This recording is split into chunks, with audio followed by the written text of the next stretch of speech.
On vous souhaite la bienvenue à ericlatour.com. Dans quelques instants, on fait le point sur l'avenir de la Commission scolaire des Hautes-Rivières avec le projet de loi du ministre Roberge et l'abolition de la démocratie scolaire. On en discute avec André Bouchard, l'actuelle présidente. Mais d'abord, parlons de Montgolfière parce qu'il y a un gros festival à Albuquerque, au Nouveau-Mexique. Et il y a une délégation de l'International de Montgolfière de Saint-Jean-sur-Richelieu. Sur place, on les rejoint là-bas.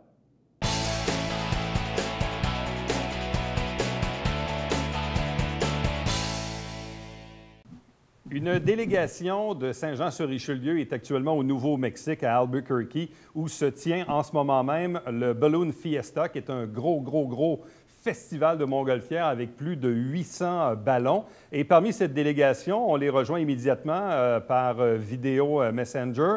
D'abord, je vous présente dans l'ordre de gauche à droite Sylvain Tremblay, qui est Balloonmeister ici même à l'International de Montgolfière et qui est pilote là-bas.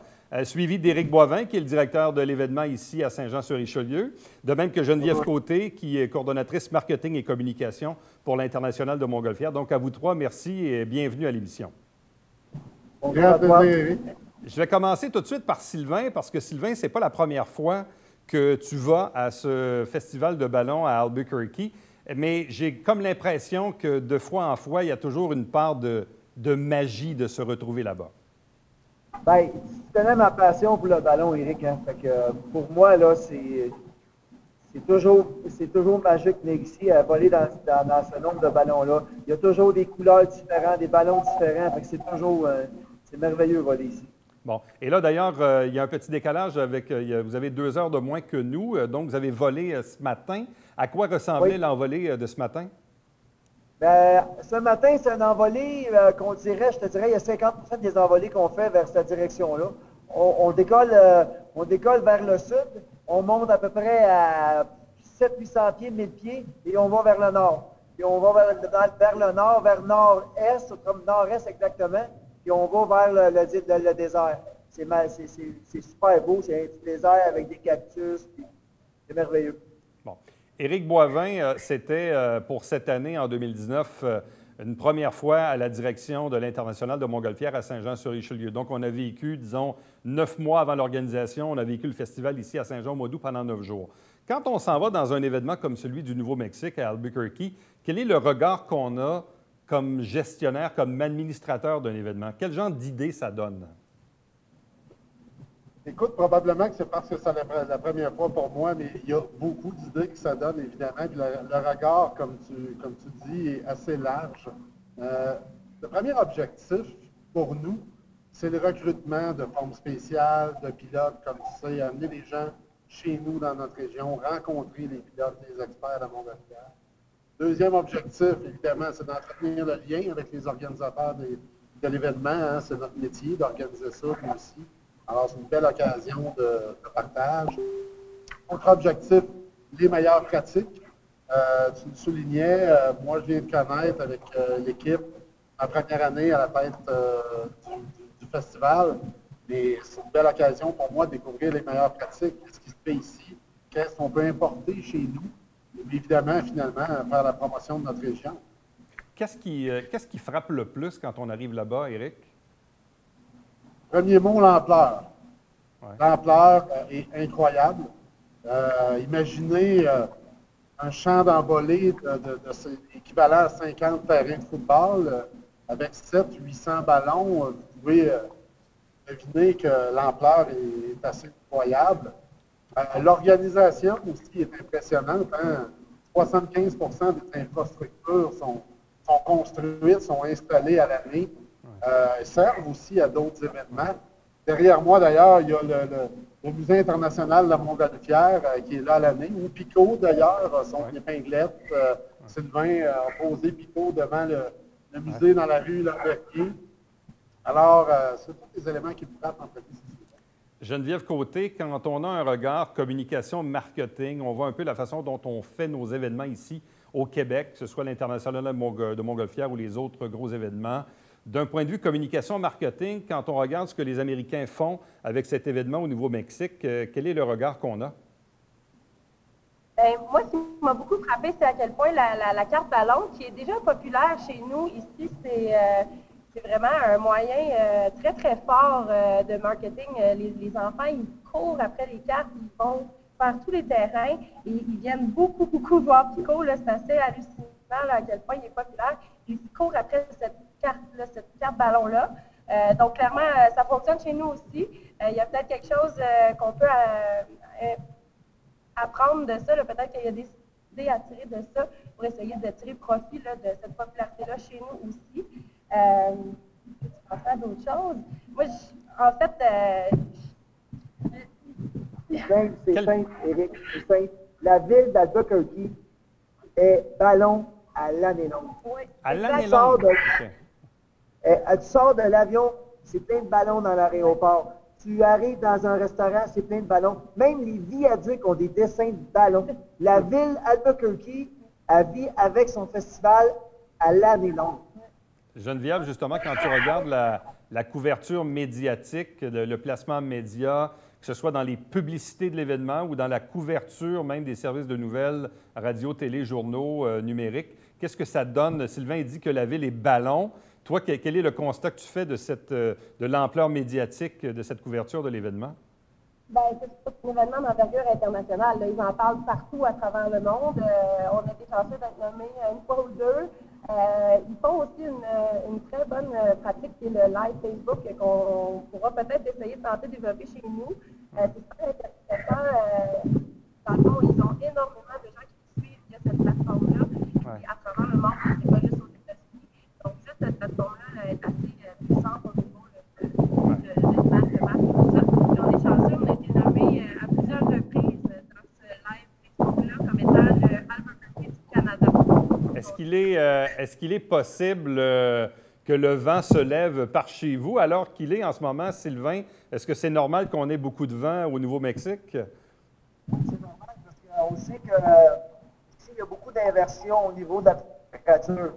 La chaleur, le matin, il fait très froid parce que le désert ne garde pas la chaleur. Le sable ne garde pas la chaleur. Mais le matin, j'avais les pieds gelés, Eric. Je te le disais, un matin, j'avais les pieds gelés. Puis 1 heure après, on se promenait en T-shirt. Là. Fait que la chaleur est en haut. Puis là, le soir, ce mouvement d'air-là crée un vent qui est toujours au-delà des 7, 8 à 10 mètres. Quand même. Éric, à première vue, qu'est-ce qui est importable? Qu'est-ce qu'on peut prendre demain matin qu'on voit à Albuquerque et qu'on peut mettre en place chez nous? Mon premier réflexe, ça serait de parler évidemment des infrastructures. Comment on peut faire vivre le festival dans notre ville? Si ça facilite les choses, permanent, quitte à le faire dans une vision à long terme, dans un programme de développement sur plusieurs années. Ils l'ont fait ici. J'attends une rencontre avec les organisateurs. Ils ont construit un bâtiment pour tout l'accueil des pilotes, la logistique des pilotes, exemple. Il y a 3 ans, le musée date d'un peu plus longtemps. Les routes pavées sur le site. Bref, sur plusieurs années, ils ont développé leurs infras et celles-ci servent à d'autres activités. Alors, c'est une approche que j'aime bien. Je ne sais pas dans quelle mesure on peut penser à ça chez nous. Je trouve ça intéressant. En terminant, Sylvain, puisque le vent se lève, mais là, vous avez une envolée qui est prévue ce soir? Non, à ce soir, ça ne va jamais le soir à cause justement du vent. OK. Bon, à cause du vent. La seule affaire qu'ils font, c'est des glows. Le soir, vers à peu près entre 7 et 8, parce qu'à 8h30, il rentre toujours un gros vent assez impressionnant. Assez impressionnant, Éric. Le soir, le vent, il se lève. Dernière question, Sylvain, d'un point de vue balloonmeister, parce que quand on prend des décisions pour un groupe d'individus, des pilotes, des passagers, il y a toujours une notion de sécurité. Évidemment, on a vu quelques clips passer parce que sur le nombre, il peut y avoir parfois certains incidents dans un gros festival comme Albuquerque. Quel est le regard que tu as comme balloonmeister à l'égard de la sécurité qu'on doit toujours avoir en tête pour gérer un événement? Nous, présentement, avec Transport Canada, je crois que la sécurité est au maximum. Ils ont beaucoup à apprendre sur notre sécurité. Beaucoup à apprendre sur notre sécurité, notre moyen de travailler. Eux autres, c'est comme le matin, le drapeau est quasiment tout le temps vert. S'il ne mouille pas, c'est vert.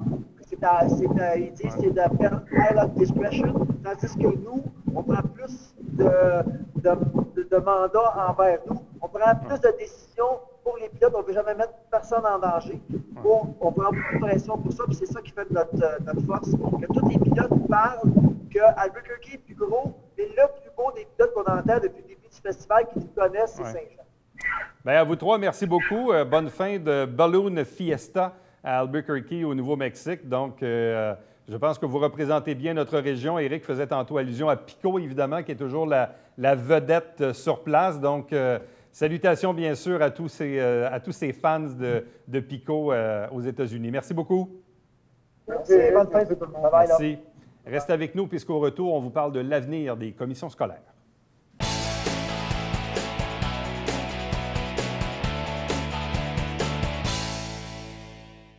Mesdames et messieurs, bonjour et bienvenue à la Justice entre nous. Mon nom est Serge.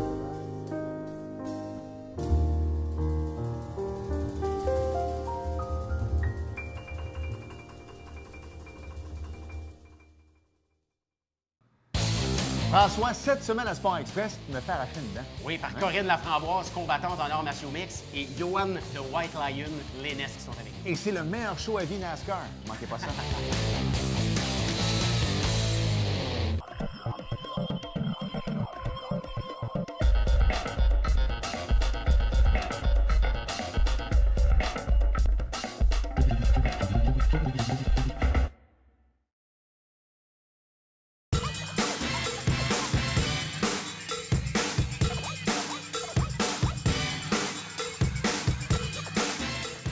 Dimanche, 9h30, Télé Bingo, on vous attend.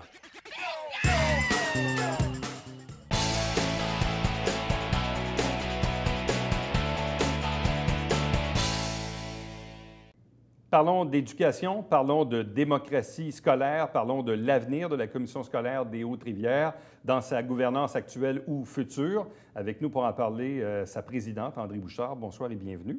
Bonsoir, M. Latour. Donc, visiblement, vous serez probablement la dernière présidente de la Commission scolaire.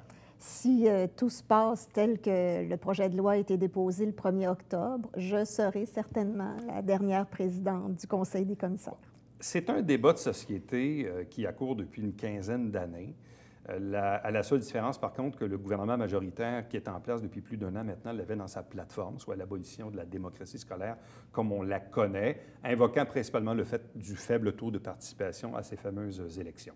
Maintenant, donc, le gouvernement, le ministre de l'Éducation, Jean-François Roberge, est à l'étape de mettre ça en œuvre, avec le dépôt, évidemment, d'un projet de loi et tout ce qui va s'en suivre.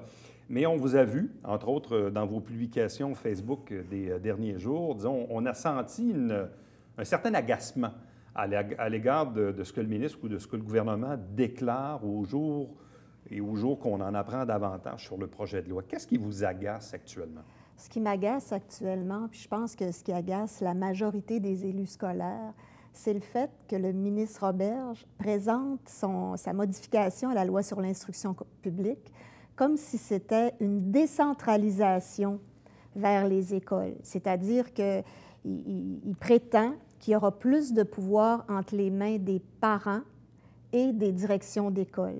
Puis à la lecture du projet de loi, c'est pas tout à fait ce qu'on voit. Ce qu'on voit surtout, qu'il y a davantage de centralisation au niveau du ministre parce que à plusieurs étapes, il se réserve le droit de décider, de même changer des décisions qui auront été prises par les centres de services scolaires.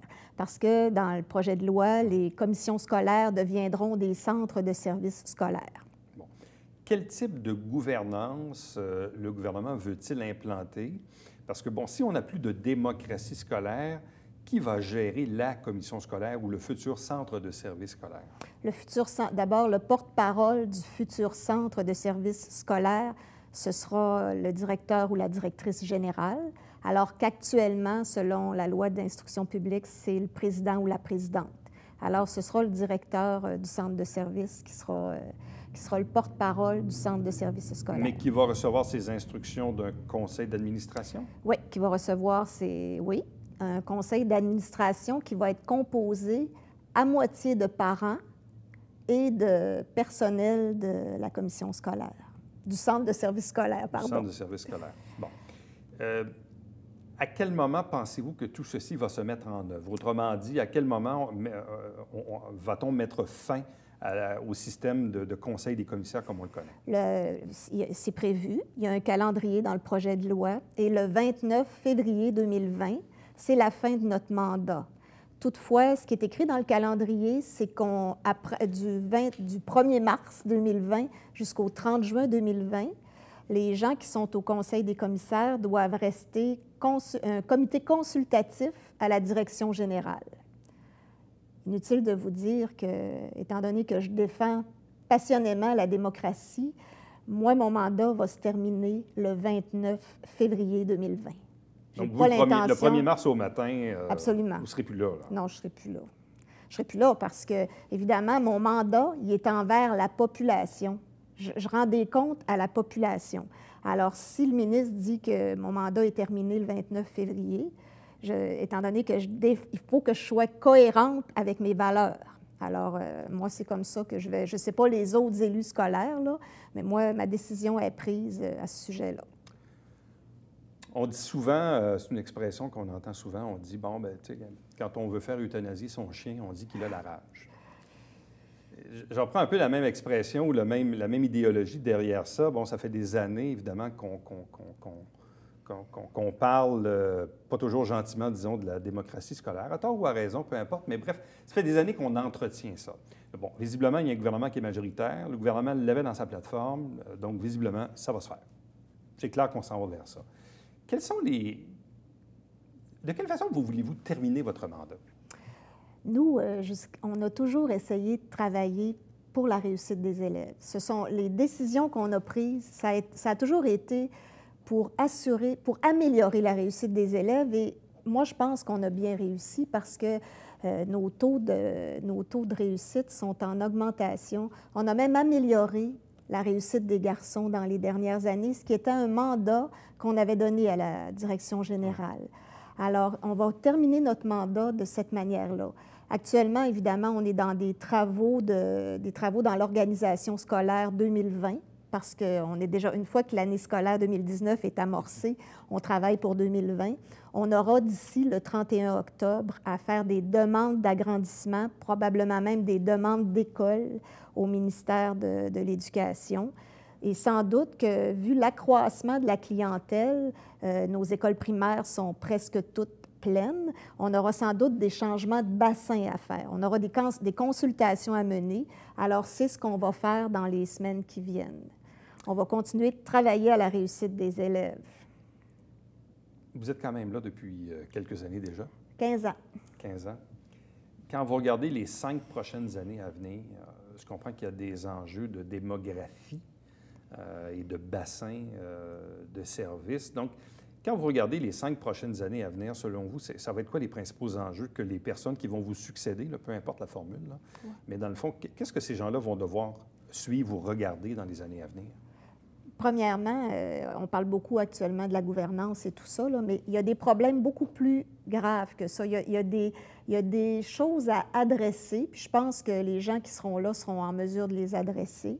D'une bonne ou d'une moins bonne façon, ça leur appartiendra. Mais la vétusté de nos bâtiments, la question aussi, la pénurie de main-d'œuvre, la valorisation, pas juste des enseignants, de tout le personnel de l'éducation. La valorisation aussi, puis ça, ce sera, si le projet de loi est adopté, ça va être un travail des conseils d'établissement au lieu du travail de la commission scolaire. La valorisation de l'éducation publique, à mon avis, c'est un chantier.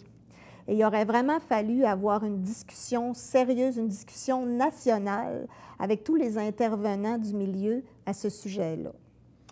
Entre maintenant et l'adoption du projet de loi ou ultimement sa mise en œuvre le 29 février 2020, qu'est-ce qu'on peut faire? Qu'est-ce que vous voulez faire? Est-ce que vous pensez encore qu'on est capable d'aller chercher certains amendements pour assouplir certains volets du projet de loi qui vous déplaisent? Je comprends que dans l'ensemble, ce n'est pas ça que vous voulez, mais c'est ça qui va arriver.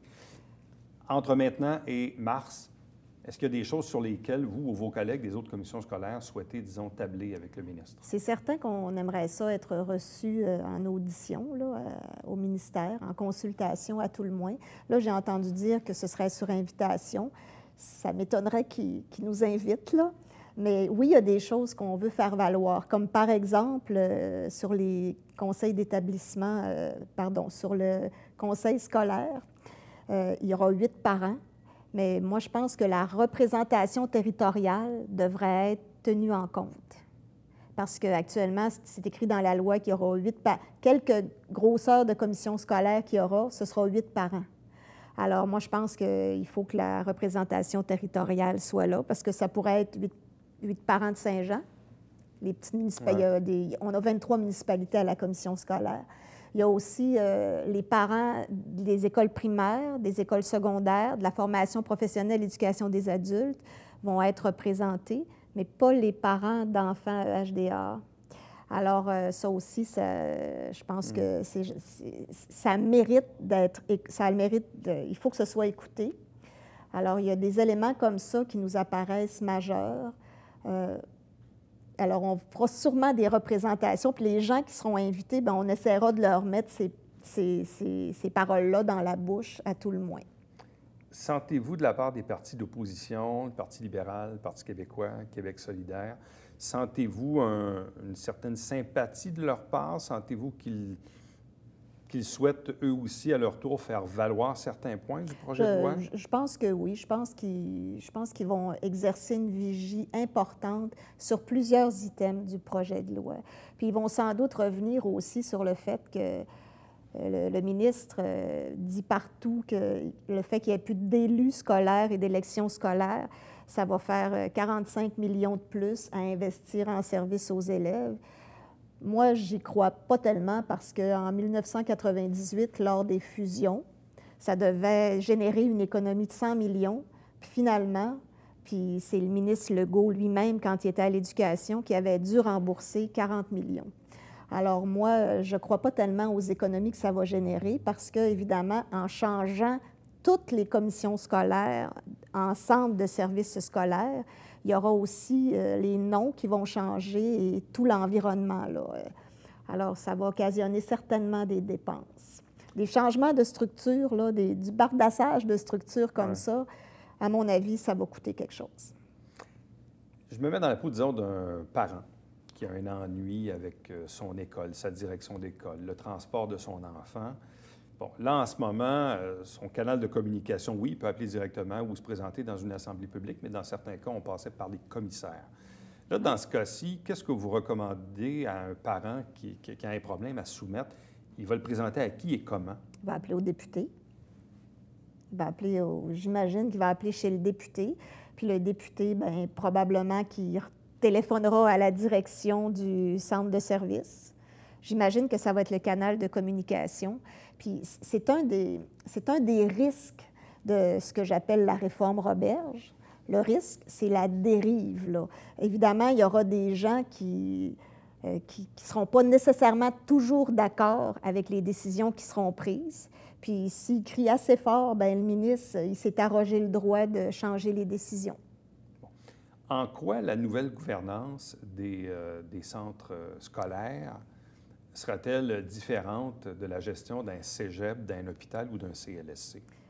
Bien, premièrement, ça, je l'ai toujours dit, quand tu es dans un CA de cégep, tu as une bâtisse. Là, un CA de centre de services scolaires, on est dans 23 municipalités, il y a une cinquantaine d'édifices. Il y a une centaine de gestionnaires qui sont dans des unités autonomes, qui auront des pouvoirs que le ministre dit augmentés, mais à mon avis, il y aura beaucoup plus de reddition de comptes que de pouvoir. Alors, elle a la différence. Au niveau de la grandeur du territoire, le nombre d'établissements, le fait que ce soit des cellules éclatées, absolument, forcément. oui. Mais sur le plan de la gouvernance, dans les cégeps ou dans les hôpitaux ou les CLSC, il n'y a pas d'élus en tant que tel qui gèrent ces institutions-là. Non, mais il n'y a pas non plus... les gens ne le savent pas, là, mais on a une réunion une fois par mois, le Conseil des commissaires. Mais à tous les autres mardis, on a des comités de travail. On a des comités, comme ce soir, je m'en vais, comité éthique et gouvernance. On a un comité pour les ressources humaines, un comité pour les états financiers. On va à l'ouverture des soumissions. Des comités de sélection. On a des participations aussi à des organismes régionaux. Je ne pense pas que les membres du conseil d'administration du centre scolaire pourront participer à toutes ces activités-là, ces représentations-là. Bon. Toujours sur la scène un peu politique, parce que, bon, tout récemment, on apprenait le départ du directeur général de la commission scolaire, M. Blackburn, qui a été nommé sous-ministre à l'Éducation. Donc, il devient un peu le numéro 2 de M. Roberge. Absolument. Bon. Et j'en suis très fière. C'est quand même particulier comme contexte, vous ne trouvez pas? Oui, c'est particulier, mais je reste convaincue. M. Blackburn a passé 7 ans comme directeur général de la commission scolaire. Moi, j'étais présidente, alors c'était le seul employé du conseil des commissaires, c'était M. Blackburn. Moi, je pense que, oui, maintenant, il est sous-ministre. Il a gravi tous les échelons qu'il fallait qu'il soit ça, puis j'en suis fière parce qu'au moins le ministère de l'Éducation s'est associé quelqu'un qui arrivait du milieu. Toutefois, ma croyance profonde, c'est que lorsqu'il est arrivé au ministère de l'Éducation, ce projet de loi-là, il était déjà écrit. Je pense qu'il a peut-être bien essayé de l'influencer parce qu'il y a des choses dans le projet de loi qui m'apparaissent difficiles à appliquer le 1er mars prochain, là, qui m'apparaissent difficiles parce qu'on a tous une réalité, les commissions scolaires, où on a des jeunes gestionnaires. On a des gestionnaires qui sont encore des apprenants. Alors, moi, je pense que s'il avait pu, il aurait influencé. Et là, dans cette zone politique-là, vous l'avez même un peu défendu parce qu'il y en a qui ont tenté de lui casser du sucre sur la tête. Absolument. Absolument. Moi, la confiance que j'avais envers mon employé, c'est plus mon employé maintenant, c'est l'employé du ministre, mais j'ai quand même toujours confiance. Madame Bouchard, merci beaucoup. Ça me fait plaisir, M. Latour. Restez avec nous. Au retour, le Babillard quotidien.